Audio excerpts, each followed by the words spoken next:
We are now on day 3 of the power struggle within the House to determine who the House Speaker will be. Kevin McCarthy refuses to throw in the towel. He wants to be Speaker. He is willing to agree to all sorts of concessions, but the far right wing of the Republican Party is not buying it. They do not trust him.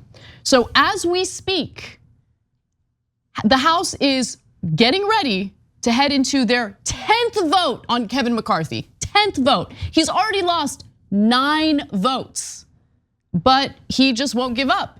And nor will the MAGA wing of the Republican Party, the Matt Gaetzes and Lauren Boeberts. They are not interested. So let me talk a little bit about the concessions, what he has agreed to, and how they're still not buying it. But before I do, this is a hell of a line. Tensions continue to run high within the fractious conference, with one member recalling another GOP colleague telling them, "I wouldn't pee," although he said a different word, "on them if they were on fire," referencing the holdouts. Oh, I'm so into this. This is so much fun. It really is, it really is. Now, nonetheless, McCarthy does need these chuds to vote for him in order to secure the speakership role in the House of Representatives. There is some talk about Democrats working with Republicans to secure McCarthy as Speaker of the House. I wouldn't be surprised if there were enough Democrats to do that, because Democrats are so pathetic and they would never cease to turn a fun story into a not so fun story. But nonetheless, let's talk a little bit about McCarthy's concessions and how the concessions don't really matter for the holdouts. Now, McCarthy offered to lower from 5 to 1 the number of members required to sponsor a resolution to force a vote on ousting the Speaker, a change that the California Republican had previously said he would not accept. So in other words, he is willing to do anything, including weakening the position of power he's vying for, just to get that position of power. And I think it's just so funny and so pathetic. McCarthy also expressed a willingness to place more members of the staunchly conservative House Freedom Caucus on the House Rules Committee, which debates legislation before it's moved to the floor. Cenk. Breaking news alert. I'm getting news now that he has lost his 10th vote in a row, okay? I didn't actually get it from my ear or a non-existent IFB. I looked it up. It happened just a little while ago. The losses are piling up, piling up. Look, there's 1,000 things to say here. Number one, yes, I'm enjoying the circus. I think the circus is a lot of fun. I think that it's largely irrelevant because I think the two factions actually completely agree with each other, which is that the rich are awesome and they should get everything that they want. In fact, the two things that are the top priority for both wings is cutting the IRS so that rich can cheat on their taxes more. We're gonna talk more about that later in the show. So all of this is theater anyway, right? Like, oh, I'm gonna serve the rich better. No, I'm gonna serve the rich better. And meanwhile, mainstream media is like, oh no, this is a real battle. No, what's the battle about? What's the policy differences? That's such a great point, Cenk, because again, ideologically, the two wings of the Republican Party, the so-called moderates and the MAGA faction, are aligned policy-wise, politically speaking. They might be a little different rhetorically, right? Which I guess makes the moderate wing of the Republican Party slightly better because they're not going around promoting Christian nationalism in America like Lauren Boebert has.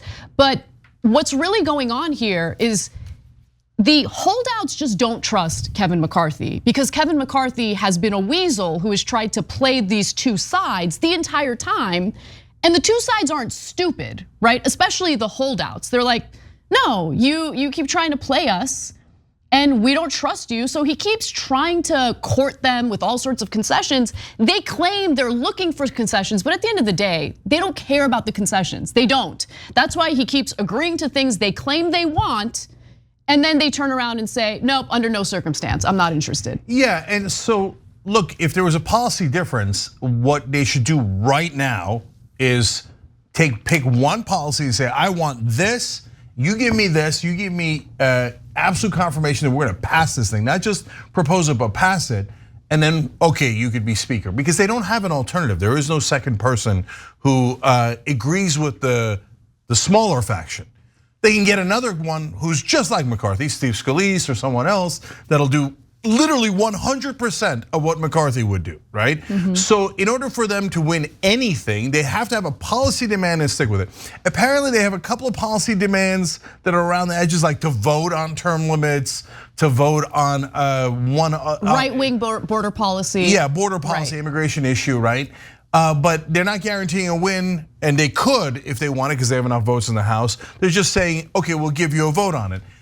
And still, the smaller faction says no. In fact, McCarthy pulled a Democratic move. He gave them concessions without knowing if they were going to vote for him. There was a kind of a preemptive surrender on that. And they all, every one of them voted no anyway. So just gave and gave and gave and got nothing back. You know why? Because they don't have a policy difference with you. They actually love the rich just as much as you do. Their difference is, yeah, I like him. I want to fundraise off him, and I'm the most right wing. Hey, everybody, I'm the most right wing. I'm the craziest. And by the way, they are. They're definitely fundraising off of this. So it's for political clout with the MAGA voters in the Republican base. It's to get their names out there even more than they're already out there. I mean, Lauren Boebert went on a press tour just last night. Another story we'll talk about a little later in the show. So there's a grifter element to it for sure. But there's also, in my opinion, based on what I know about McCarthy's past, the way that he tried to play both sides, I think that there is a credible and understandable complaint about McCarthy coming from the holdouts because they don't trust him. They see him as a weasel. And if I were in their group, I would understand where they're coming from on that alone. So Anna did a great breakdown yesterday of McCarthy's record of being just a perfect weasel in politics, playing both sides throughout the entire process. It was like, so you should check that out on YouTube or Facebook. It's excellent. But also keep in mind, they're all politicians. They're all weasels, right? So is it like, oh, they have found out that Kevin McCarthy is the one guy without principles in DC? None of them have principles. So look, here's helpful advice if they actually want it. Matt Gaetz actually has one thing that he's proposed that's really good, his anti-corruption measures. You know why, by the way? He doesn't take any PAC money. So he's terrible on everything else, but since he's not corrupted by corporate money, he actually has a really good anti-corruption proposal. If you want it, and by the way, it would give him such a moral high ground. He could say, I'm okay with McCarthy, but we're gonna pass these anti-corruption bills. Then he'd get all of the American people on his side, he'd get the right-wing base on his side, he'd get the rhetorical advantage on his side, and all of a sudden it would seem like they were doing this for some reason instead of fundraising, ego, and being childish, right? But he hasn't done that, and none of them have done that. You know why? Because they don't actually mean it. They don't mean it, exactly. That's why, I mean, when you started talking about that, I'm like, it's very sweet that you would fall for any argument coming from Matt Gaetz regarding corruption. Sweet. I'm often called sweet. Yeah. Especially by Republicans. By the way, speaking of Matt Gaetz, so all these concessions happen, and even after all those concessions, you have Matt Gaetz who decided to basically vote for someone else for Speaker of the House. Let's watch that moment. Gaetz. Donald John Trump. Trump. So he nominated Trump for Speaker of the House. Look, I'm very curious to see what Trump's reaction is ultimately gonna be on that, because Trump was urging the Republican Party to vote for Kevin McCarthy. He said that they're embarrassing themselves, don't turn a win into a loss, yada, yada, you get the point. Yeah. But now it's like, maybe. Yeah. Maybe. So a couple of things about that. Number one, it's a little bit of a smart move for two reasons. One, the smaller reason is Trump, as Anna was pointing out, Trump is backing McCarthy. The minute you appeal to his ego, he might be like, oh yeah, I withdraw my support for McCarthy. I now give my support to me. Okay, and so it's not impossible, as you all know. And so if he gets him to do that, it's not like Trump's gonna win, but it would torpedo McCarthy for sure if Trump backpedaled, right? And so it's well played in that regard. And number two, it accomplishes his main goal, which is attention. So remember, Donald Trump actually is against Matt Gaetz in this situation. That's why. Allegedly. Yeah, that's why when he sits down, Marjorie Taylor Greene looks at him She's on the other side too, but she looks at him like, game recognizes game. Okay, that was a good attention grabbing stunt, which is the whole point of this anyway. And so no, and by the way, even Charlie Kirk said Donald Trump wouldn't lose by 20, he'd lose by 120, because the moderate Republicans would never vote for Trump for Speaker of the House. So he's like, he's like, look, our fans Can I just say, the moderate Republicans are the biggest cucks in the House of Representatives. And I say that because moderate Republicans were in the House as Donald Trump was stomping on our democratic process. They didn't want to impeach him when they had the opportunity to over that very issue.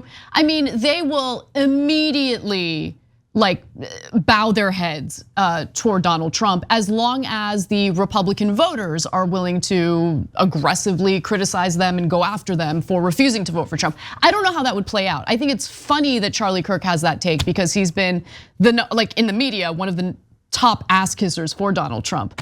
I don't know if he would lose the Republican vote. No, but that goes to show you that Donald Trump has completely lost his mojo when even Charlie Kirk is kind of throwing shade at him, saying he'd lose by 120. All the viewers, though, still asking for Trump.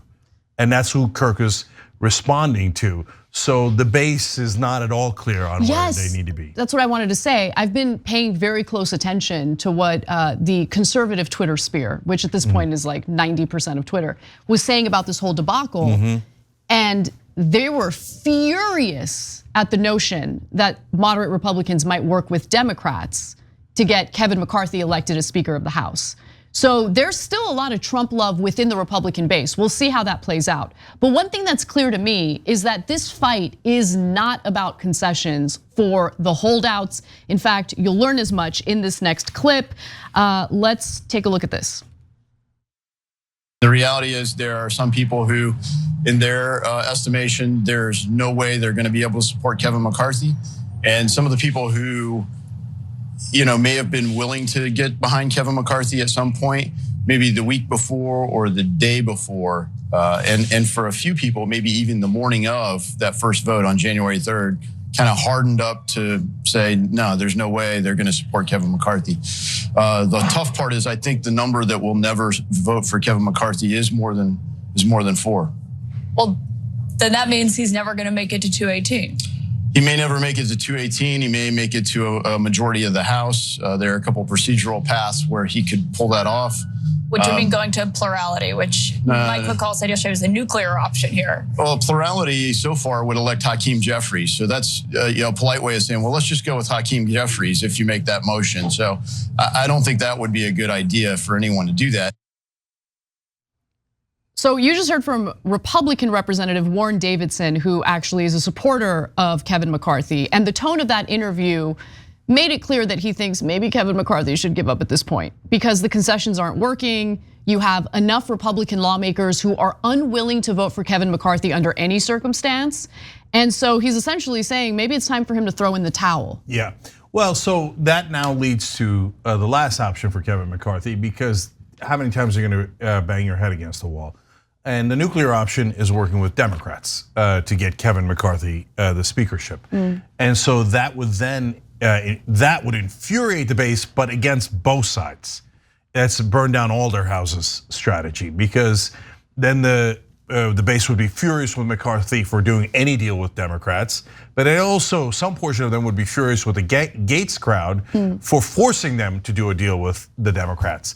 Now, that is the worst option, not just for the Republicans, but also for us. 100%. Yeah, yes. and the reason for that is because that would bring the Uniparty together, what I would call the corrupt coalition. And so that would be conservative Democrats and 90% of Republicans. And those are the exact core of Washington that will do anything for their donors, right? Those guys agree in reality, 100% with each other on economic issues to serve their donors. And they would get mainstream media love like you wouldn't believe. The Jake Tappers of the world and everyone, New York Times, everybody would be like, bipartisan agreement, give the rich everything. And so don't get excited by that. I know Rachel Maddow. No one's excited about that. No, are you kidding me? Like the Turn on corporate cable media, news. Cenk, When are you gonna understand this? Because it's so repetitive and it drives me insane. Corporate media is owned by the same donors who corrupt the politicians. Okay, stop expecting anything different. That's what I'm trying to explain to folks. They get it. They definitely do not. Look, you guys, a lot of you get it, and if you're core audience, you get it to nth degree as Anna does. But there's a billion newbies in the world who are like, oh, I am so excited. This is going to help Democrats. The Republican fighting amongst each other. MSNBC loves it. It's going to be so great. No, it's just furthering corporate rule. Yeah. Okay. Okay, I'm going to say one last thing. All right, go ahead.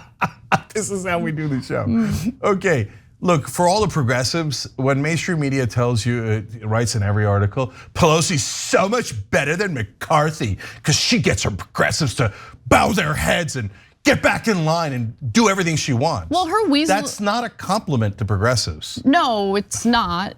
But also, look, Nancy Pelosi, if you're really comparing her to Kevin McCarthy, is tactically better and more sophisticated because she's better at tricking Democratic lawmakers. But there's two giant differences between progressives in Congress and the Freedom Caucus.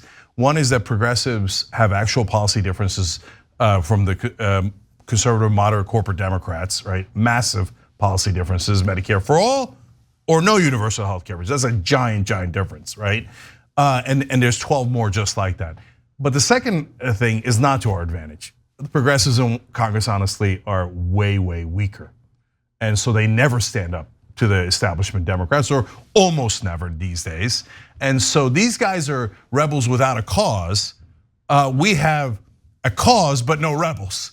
So don't think that it's a great compliment to you when they tell you how unified the Democratic Party is. That means you're complying better. Thanks for watching the Young Turks, really appreciate it.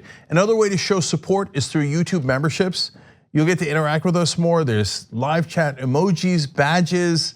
You've got emojis of me, Anna, John, JR. So those are super fun. But you also get playback of our exclusive member-only shows and specials right after they air. So all of that, all you gotta do is click that join button right underneath the video. Thank you.